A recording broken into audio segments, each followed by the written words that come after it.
Bonjour, bienvenue dans ce tutoriel consacré au CMS Kirby. Aujourd'hui, je vais vous parler des snippets.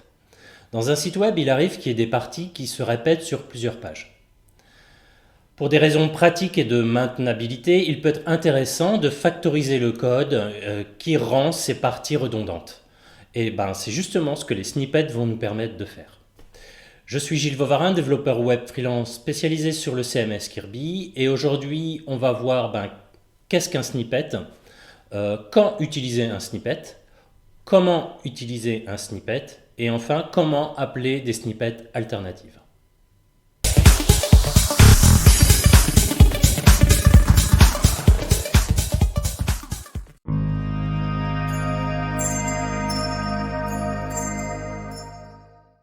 Alors qu'est-ce qu'un snippet?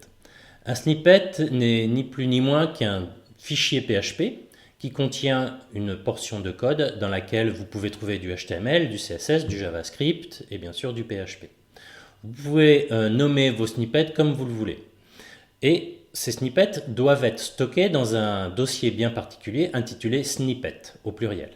Ce dossier snippet est lui-même stocké dans un dossier site. Donc si ce dossier snippet n'existe pas dans votre projet, c'est à vous de le créer. À l'intérieur de ce dossier snippet, vous pouvez vous-même créer des sous-dossiers pour organiser vos snippets. Si par exemple vous avez des snippets à classer par catégorie, vous créez un sous-dossier et vous placez vos snippets de cette catégorie dans ce dossier. Alors dans mon article consacré aux snippets sur mon blog pixenjoy.com, je vous ai donné quelques exemples.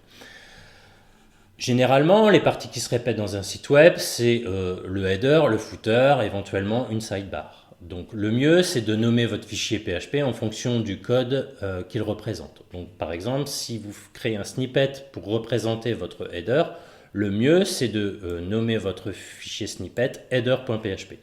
Et vous voyez qu'il est stocké dans le dossier snippet qui lui-même est stocké dans le dossier site dont on a déjà parlé. Idem pour le footer, idem pour une sidebar, et vous pouvez rajouter autant de snippets que vous voulez. Si vous voulez catégoriser vos snippets, donc comme je l'ai dit, rien ne vous empêche de créer dans le dossier snippet un sous-dossier, par exemple ici project, dans lequel vous avez un snippet intitulé author.php, un autre snippet intitulé clients.php, etc., etc. Alors maintenant, on peut se poser la question, quand utiliser les snippets?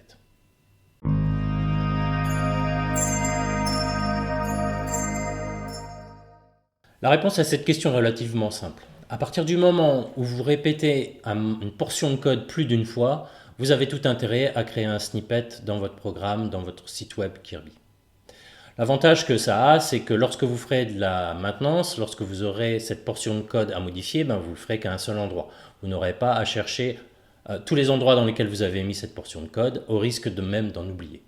Donc c'est exactement le même principe que la question qu'on se pose, est-ce que je dois créer une fonction dans mon programme pour telle action? Si cette action, je la répète plusieurs fois, si je vais m'en servir plusieurs fois dans mon programme, oui, j'ai intérêt à créer une fonction pour factoriser mon code. Maintenant, on va voir comment utiliser les snippets.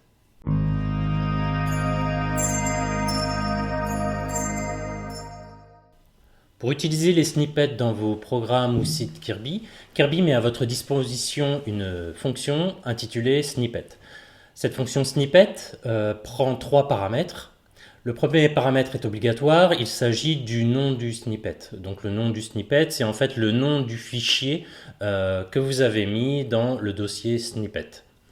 Ensuite, nous avons un second paramètre qui est data. Data sert à passer des valeurs dans des variables qui sont présentes au sein de votre snippet. Enfin, vous avez le paramètre return qui est par défaut à false, mais si vous le passez à true, vous pouvez récupérer retourner en fait le code de votre snippet dans une variable, la stocker dans une variable et la réutiliser ultérieurement. Par défaut, lorsque ce paramètre est à false, le snippet affiche à l'écran le contenu du code qui est inséré dans ce snippet. Pour expliciter tout ça, je vous ai donné quelques exemples dans mon article de blog. Donc, vous voyez ici que j'ai créé dans le dossier snippet un snippet que j'ai intitulé footer.php pour intégrer le code de mon footer dans un snippet et le réutiliser sur toutes mes pages. Donc un snippet, comme je l'ai dit, c'est un fichier PHP dans lequel vous pouvez avoir que du HTML, comme c'est le cas ici, mais vous pouvez rajouter du CSS, du JavaScript et du PHP.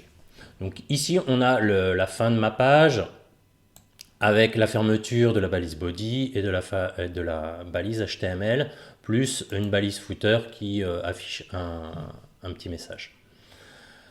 Pour appeler ce snippet dans mes templates, donc là je me trouve par exemple dans le template about.php, j'ai le code qui affiche le contenu de ce template, et à la fin de ce template, j'utilise entre balises PHP la fonction snippet dans laquelle je passe le paramètre du nom du snippet, donc ici footer.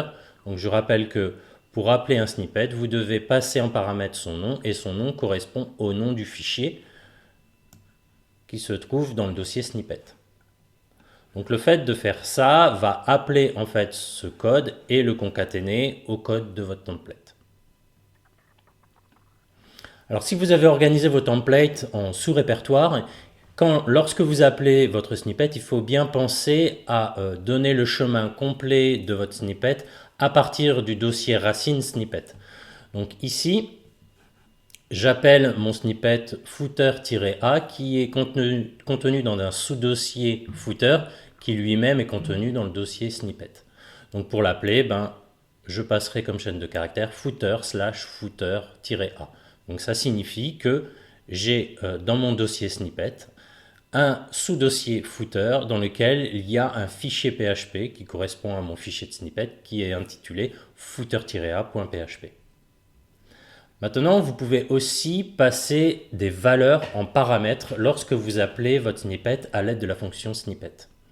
Si par exemple dans votre code de snippet, vous avez des variables et que vous voulez alimenter ces variables avec une valeur au moment où vous appelez votre snippet, vous pouvez utiliser le second paramètre de la fonction snippet. Donc c'est ce que j'ai fait ici. Je me retrouve dans mon dossier snippet, dans mon snippet footer.php. Et vous voyez qu'ici, dans ma phrase, au sein de ma balise footer, j'affiche une variable PHP que j'ai intitulée CMS. Lorsque, dans mon template about, j'appelle mon snippet footer, ici, là, je passe en second paramètre un tableau dans lequel il y a une clé et une valeur. La clé, c'est CMS, c'est le nom de ma variable.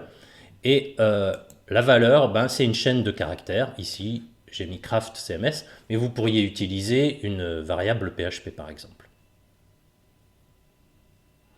Ensuite, si vous voulez, plutôt que d'afficher le résultat du code de votre snippet à l'écran, vous voulez plutôt récupérer, retourner la valeur de ce snippet pour stocker ce contenu dans une variable que vous allez utiliser ultérieurement, vous utilisez le troisième paramètre que j'ai passé ici à true. Donc ça veut dire que ce snippet-là n'est pas affiché, mais j'affecte le contenu de ce snippet dans une variable que j'ai appelée footer, et plus loin dans mon code ou ailleurs que dans mon template, je peux réutiliser cette variable footer qui contient le contenu de mon snippet. Voilà, maintenant on va voir comment appeler des snippets alternatives.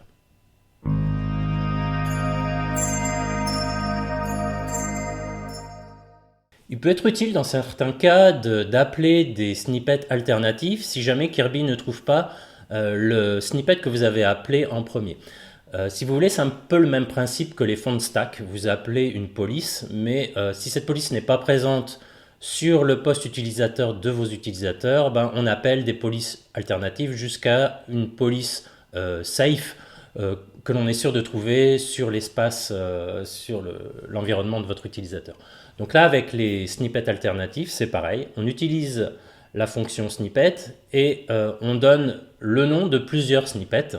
Le premier nom va être le snippet prioritaire. Donc Kirby va regarder s'il trouve ce snippet dans votre système de fichiers.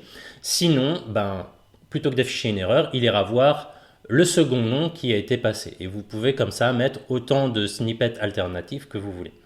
Donc la syntaxe, elle est simple. Vous utilisez votre fonction snippet et à l'intérieur de cette fonction, vous passez en paramètre un tableau contenant les noms des différents snippets que vous voulez appeler. Avec en premier le nom du snippet prioritaire, celui que vous voulez vraiment afficher, Et en second, troisième, quatrième, cinquième, les snippets alternatifs qui doivent s'afficher si le premier snippet n'est pas trouvé par Kirby dans votre système de fichiers. Voilà, on a fait le tour sur les snippets, c'est relativement simple. C'est très proche si vous faites du PHP, des includes par exemple.